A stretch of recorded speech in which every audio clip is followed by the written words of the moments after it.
اس وقت بالکل اسی لمحے آپ کی زندگی میں کوئی نہ کوئی شخص اپنے ذہن میں آپ کے خلاف ایک بحث بری طرح جیت رہا ہے اور آپ کو اس کا اندازہ تک نہیں۔ اگر آپ نے اس ایکسپلینر کو ابھی بند کر دیا تو شاید آپ کبھی سمجھ ہی نہیں پائیں گے کہ یہ سلسلہ آپ کے ساتھ ہمیشہ کیوں چلتا رہتا ہے۔ اس معلوماتی تجزیے میں خوش آمدید۔ آج ہم انسانی فطرت کی ایک ایسی عجیب اور خفیہ عادت کو ڈیکوڈ کرنے جا رہے ہیں جو انتہائی عام ہے، لیکن ہم لوگ اس پر کھل کر کبھی بات نہیں کرتے۔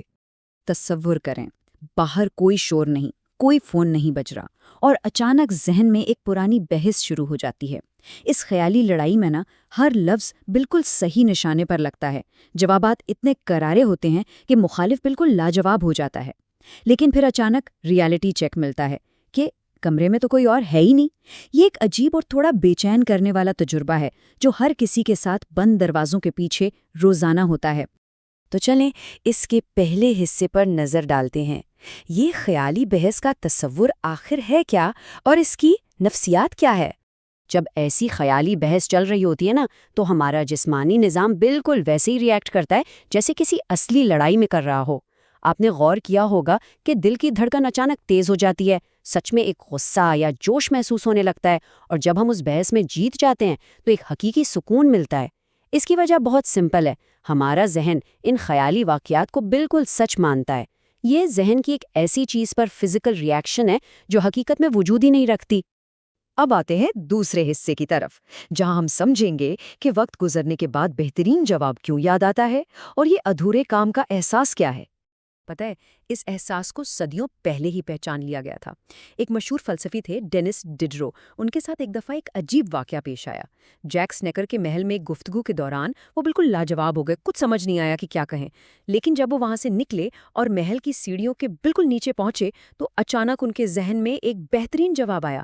انہوں نے اس کافیت کو لیسپری د لسکیلیے یعنی مائنڈ آف دا اسٹیئرکیس کا نام دیا۔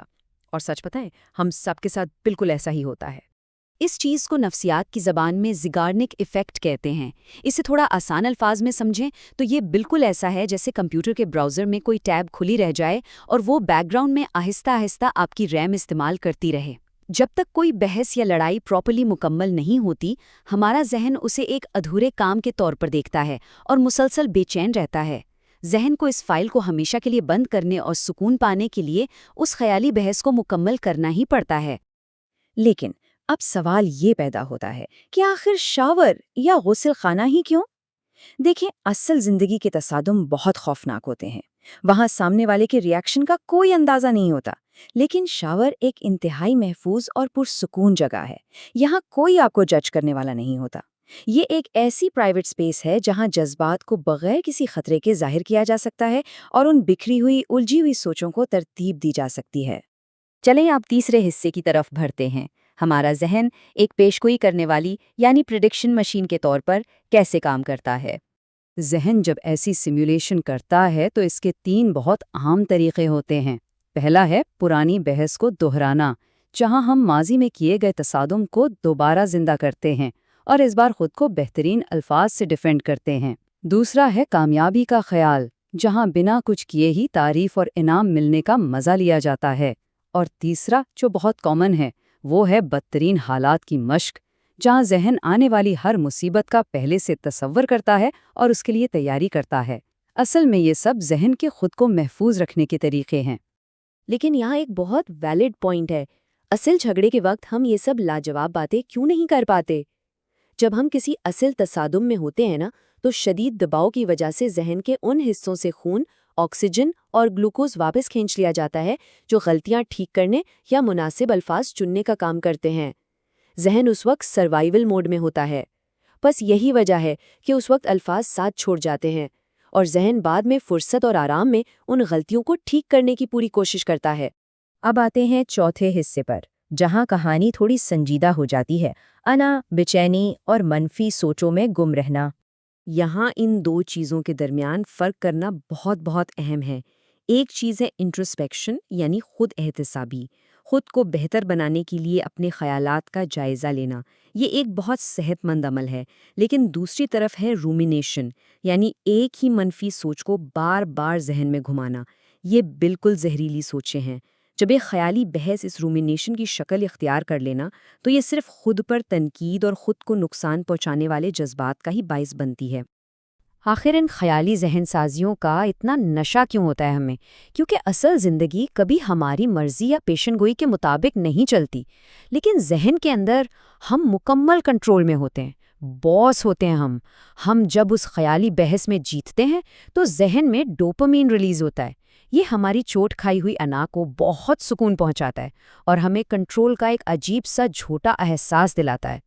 جب ہم مسلسل ان خیالی بحثوں میں الجھتے ہیں تو کچھ ذہنی بگاڑ جنہیں کوگنیٹو ڈسٹورشنز کہتے ہیں وہ جنم لیتے ہیں، جیسے کیٹاسٹروفائزنگ، ہم آفت خیز سوچوں کا شکار ہوتے ہیں کہ بس اب سب کچھ برا ہی ہوگا، یا پھر مائنڈ ریڈنگ، ہم فرض کر لیتے ہیں کہ ہمیں ٹھیک پتہ ہے کہ سامنے والا کیا سوچ رہا ہے، یا فارچون ٹیلنگ، جہاں ہم آنے والے وقت کے بارے میں حتمی منفی پیشگوئی کر لیتے ہیں۔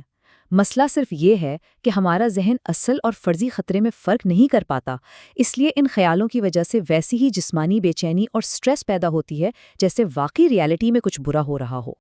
تو پانچواں اور آخری حصہ، اس ذہنی چکر کو آخر توڑا کیسے جائے، اس عادت سے کیسے بچیں؟ جدید نفسیات اور قدیم فلسفے کو ملا کر اس کا بہت ہی زبردست حل نکالا گیا ہے۔ کوگنیٹو بیہیویئرل تھراپی یعنی CBT میں اس چکر کو توڑنے کے بہترین طریقے بتائے گئے ہیں۔ سب سے پہلے تو اس عادت کو پہچاننا ضروری ہے کہ ہم کب اس خیالی لوپ میں داخل ہو رہے ہیں، پھر چیک کریں کہ ان سوچوں کے پیچھے اصل ڈر کیا ہے۔ اس کے بعد اپنے ان کوگنیٹو ڈسٹورشنز کو چیلنج کریں اور آخر میں اپنے خوف کو غلط ثابت کرنے کے لیے بغیر کسی لمبی ذہنی تیاری کے اصل زندگی میں گفتگو کا عملی تجربہ کریں۔ یقین جانیں، جب اصل میں گفتگو ہوتی ہے تو اکثر نتیجہ اتنا برا کبھی نہیں ہوتا جتنا ذہن نے فرض کیا ہوتا ہے۔ یہاں سب سے اہم نقطہ یہ ہے کہ ہم اپنے خیالات کو دیکھیں ضرور، لیکن ان میں الجھے نہیں۔ قدیم سٹوئک فلسفے میں ایک کمال کا عمل ہے جسے پروسوکے کہتے ہیں۔ اس کا مطلب ہے اپنے اندرونی خیالات کو پوری توجہ اور ہوش مندی سے آبزرو کرنا۔ اگر ان اچانک آنے والے خیالات کو بالکل ایسے دیکھا جائے جیسے ٹی وی پر کوئی دلچسپ لیکن بے ضرر سا ڈرامہ چل رہا ہو، تو ان کی پوری قوت وہیں ختم ہو جاتی ہے۔ ہمیں یہ سمجھنا ہوگا کہ ہم اپنے خیالات نہیں ہیں۔ اس ایکسپلینر کے آخر میں اس بات پر غور کرنا بہت ضروری ہے، جب بھی اگلی بار شاور میں یا اکیلے بیٹھے ہوئے آپ کا ذہن کسی سے بحث جیتنے کی کوشش کرے تو فوراً رک کر خود سے یہ پوچھیں، کیا یہ خیالی تیاری واقعی کسی آنے والے وقت میں بہتر فیصلہ لینے میں مدد دے رہی ہے، یا یہ صرف ہماری چھوٹ کھائی ہوئی انا کو تسلی دے کر اصل زندگی میں کوئی ٹھوس قدم اٹھانے سے ہمیں روک رہی ہے؟ آخر ہم واقعی کس سے لڑ رہے ہیں، اس خیالی مخالف سے یا خود اپنے خوف سے؟